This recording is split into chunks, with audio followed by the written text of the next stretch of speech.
Nos acompaña esta tarde Rafael Gallego, diseñador industrial, pero desde hace casi o más de 25 años, no sé si casi o más de 25 años, diseñador de iluminación o lighting designer, como los anglosajones les gusta decir. Muchísimas gracias por acompañarnos y por tu disponibilidad a estar con nosotros en este café con areta, aunque no haya café, pero muchísimas gracias por acompañarnos. Muchas gracias a vosotros por invitarme. Y te voy a comentar una anécdota del café. El café es un excitante, pero hay estudios que comprueban que te excita y te activa mucho más 20 minutos de luz azul que tomarte 2 cafés expresos. Bueno, eso da para mucho y eso hablaremos luego de ese tema, que yo creo que es súper interesante. Y efectivamente hemos venido para hablar de la luz y de cómo enfocas en tus proyectos, en vuestros proyectos, en vuestro estudio la iluminación, que es un tema determinante a la hora de crear espacios de confort, espacios confortables donde desarrollar nuestras actividades. Tú lo basas todo en un triunvirato de elementos, la luz, el espacio, hablas de la originalidad o las personas. Explícanos más este concepto que me parece... Digamos que la luz es un medio que nos permite percibir el espacio, pero la persona que percibe somos nosotros. Entonces nosotros somos indisolubles del espacio e indisolubles de la luz. Por ese motivo es por el que, digamos que para expresar cómo planteamos nosotros nuestros proyectos, tenemos en cuenta estos 3 vértices del triángulo. El espacio, que tenemos que conocerlo lo mejor posible para después poder iluminarlo, todas las capacidades que el mundo tecnológico de la luz y de la iluminación nos da, y también cómo se comportan las personas ante ciertos efectos de iluminación. Y con todo ello buscar una situación lo más confortable posible, lo más agradable y que ponga en valor ese espacio. Tú comentas que la luz genera sensaciones, genera emociones, pero ¿de qué manera cuando te llega un proyecto nuevo orientas o diseñas la iluminación para crear esas condiciones finales, esas sensaciones, esa emoción, esa experiencia de usuario dentro del espacio? De entrada nosotros arrancamos siempre con un papel de acompañante y de ser complemento de la idea generadora del proyecto. Es decir, que el arquitecto o el interiorista o el paisajista que esté planteando desarrollar un espacio, nosotros nos vamos a poner a su servicio. Nos vamos a colocar su camiseta y toda nuestra actuación va a ser destinada a potenciar ese entorno, ese espacio y ese mensaje, esa particularidad, ese ADN que tenga ese espacio, poderlo también comunicar con la luz. Y intentar, digamos, que el proyecto en general sea mucho más redondo. Está claro que la luz genera emociones y te genera confort. No toda la situación de un espacio la vamos a poder resolver con la iluminación. Es decir, que no solo la luz es la encargada de generar el confort.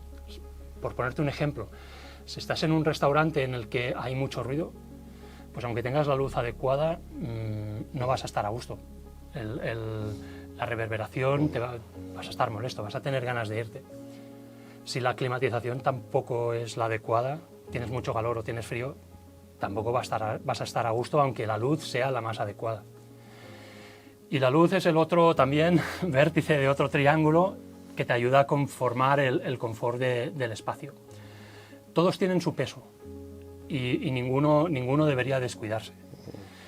La iluminación es el que te permite, porque a través del órgano de la vista incorporamos, pues no sé, como el 70% de la información que perciben nuestros sentidos. Pero los otros tienen también muchísima importancia.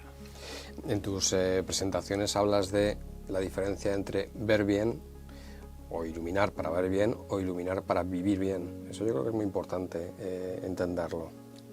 La visión es una parte importante de la respuesta que tiene que dar la luz y la iluminación, pero es una parte pequeña. Hay otra parte que es todo lo que tiene que ver con nuestros procesos biológicos.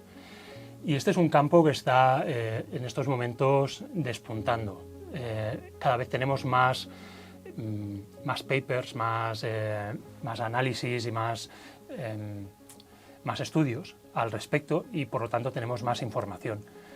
Y sabemos que la luz es un elemento modulador de nuestros ciclos biológicos, y este campo no lo podemos descuidar.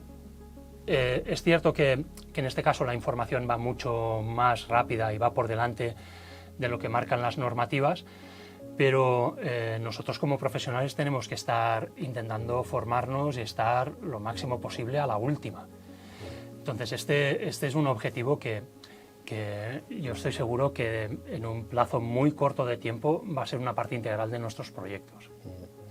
Me llama mucho la atención el hecho que todo el desarrollo tecnológico en iluminación que va en la dirección de desarrollar al máximo la iluminación LED, en realidad va por el camino opuesto de lo que es la iluminación saludable, y en cambio la normativa va por ese otro camino. Entonces hay muchas contradicciones ahí que realmente sería interesante poderlas conjugar y llevarlas ambas dos alineadas, porque vamos por el mal camino, si no he interpretado yo mal tus lecciones. O al menos no por el mejor, pero esto tiene una explicación relativamente sencilla.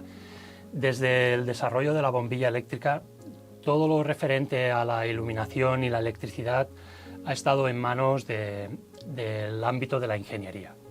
Entonces ha sido siempre un campo en el cual las fórmulas, los conceptos técnicos han primado, y entonces los desarrollos de los proyectos han sido en base pues, a toda una serie de requisitos técnicos y físicos. Incluso las normativas respaldan este camino.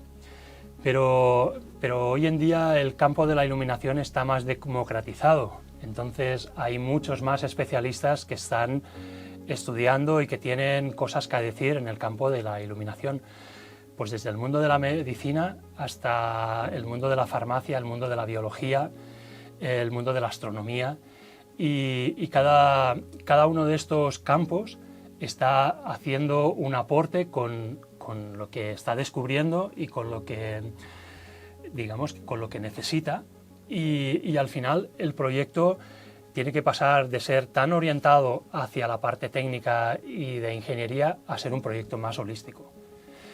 Esto va a llevar un tiempo, porque todos los cambios no se hacen de un día para otro, pero vamos en ese camino. Luz y sombra.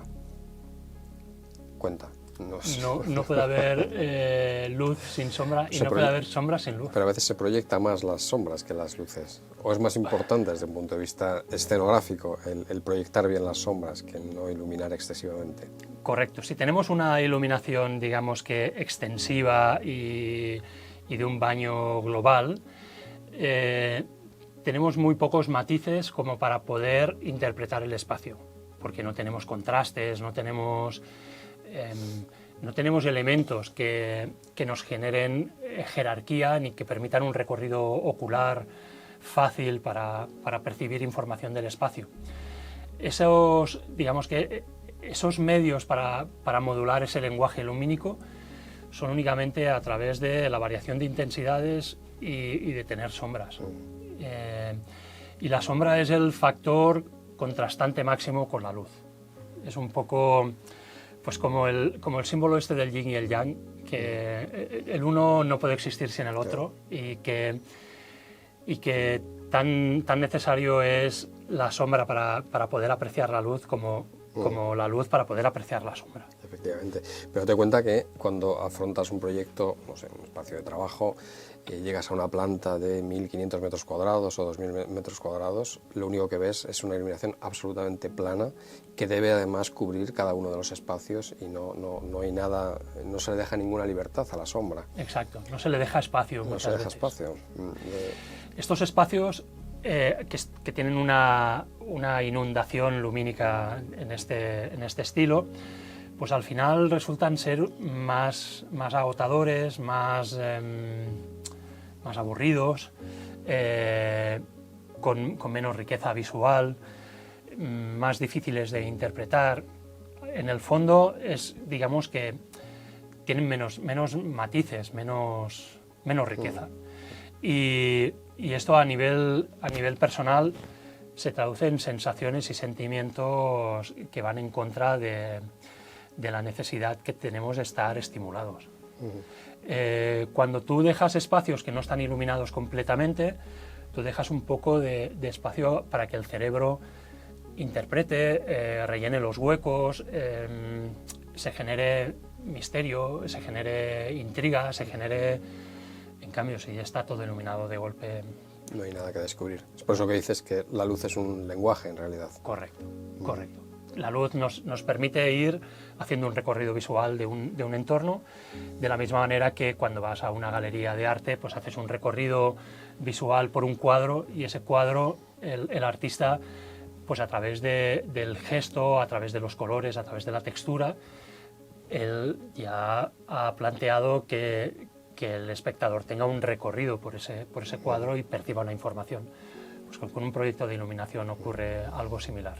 Vosotros hacéis muchos proyectos de urbanismo, en gran escala. Es muy diferente el planificar un proyecto de exterior urbanístico respecto a un proyecto de interiorismo.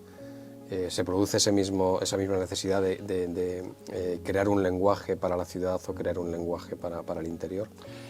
Sí, y la complejidad consiste en que normalmente cuando tú trabajas para un cliente privado, entre las múltiples, o por no decir casi infinitas, soluciones lumínicas que le podrías dar a ese espacio, la que al final acabas concretando es la que deja más satisfecho al cliente.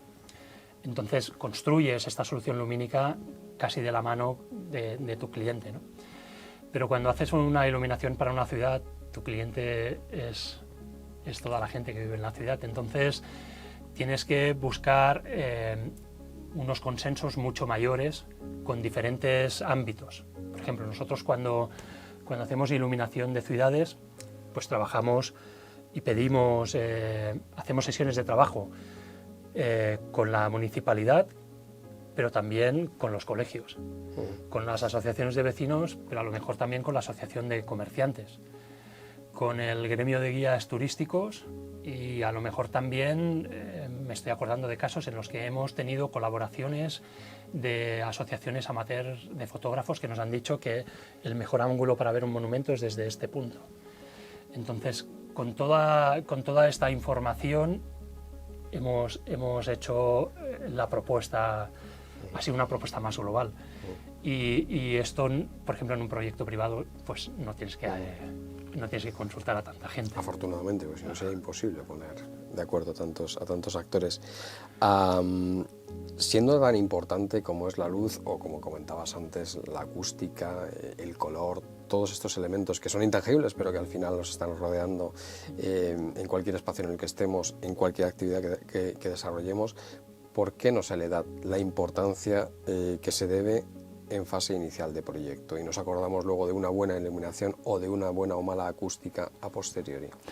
¿Es tan costoso invertir en iluminación? No, al contrario, y si se hiciera en el proceso que tú has dicho de contar con la iluminación desde el inicio, seguramente tendríamos soluciones que son mucho más económicas y también mucho más ajustadas al espacio, porque cuando entramos en un proyecto ya en una fase avanzada, pues a lo mejor nos tenemos que adaptar a una instalación ya existente, o bueno, ya es un poco un apaño, no es un proyecto iniciado con toda la intención desde el principio. Y esto ocurre porque no tenemos una cultura muy desarrollada sobre la importancia que tiene la iluminación artificial en nuestros espacios. Nosotros, afortunadamente, tenemos mucha luz natural y tenemos una cierta tendencia a trasladar esta sensación tan masiva de luz natural a nuestros espacios con la luz artificial. Y esto no es más que una simple traslación de un concepto muy erróneo. Nosotros en los espacios interiores, y sobre todo en según qué momentos del día, necesitamos una situación lumínica muy diferente y muy contrastada con la que tenemos durante el día en el exterior. Y esto yo creo que poco a poco, gracias a que, como te decía, la iluminación se democratiza y hay más agentes y más profesionales de diferentes ámbitos que reclaman cambios en la iluminación, pues yo creo que la sociedad, aunque sea gota a gota, se va a ir calando de este mensaje. ¿Y qué consejo darías a los nuevos diseñadores de interior, a los nuevos arquitectos, para que pudiera haber un flujo más cercano, una colaboración más cercana en los nuevos proyectos en los que ellos están interviniendo, y también implicar también a los clientes finales y a los facility managers, que son al final los que van a tener que mantener esos edificios? En principio, un poco concienciarlos de la importancia que tiene la luz y la iluminación en su espacio. Y acto seguido también hay otro concepto cultural que arrastramos en nuestra sociedad, y es que la iluminación es como un coste, es un gasto que tenemos que, una partida que tenemos que añadir a nuestro presupuesto de este espacio. Y en realidad le tendríamos que dar un poco la vuelta a esta situación y entender de que no es un coste, sino que es una inversión, que un espacio que está mejor iluminado, si es un espacio de trabajo, hace que la gente trabaje mejor y más a gusto, por lo tanto la gente es más productiva. Una mejor iluminación en general se puede traducir con una mayor productividad.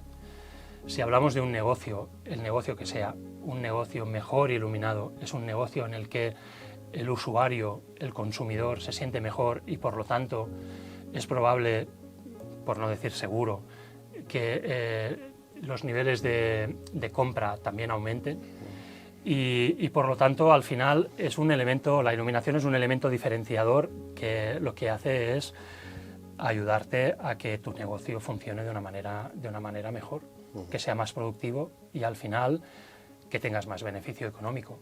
Es muy duro decirlo así, o igual, o muy crudo, pero es la realidad. A mejor luz, más beneficio económico.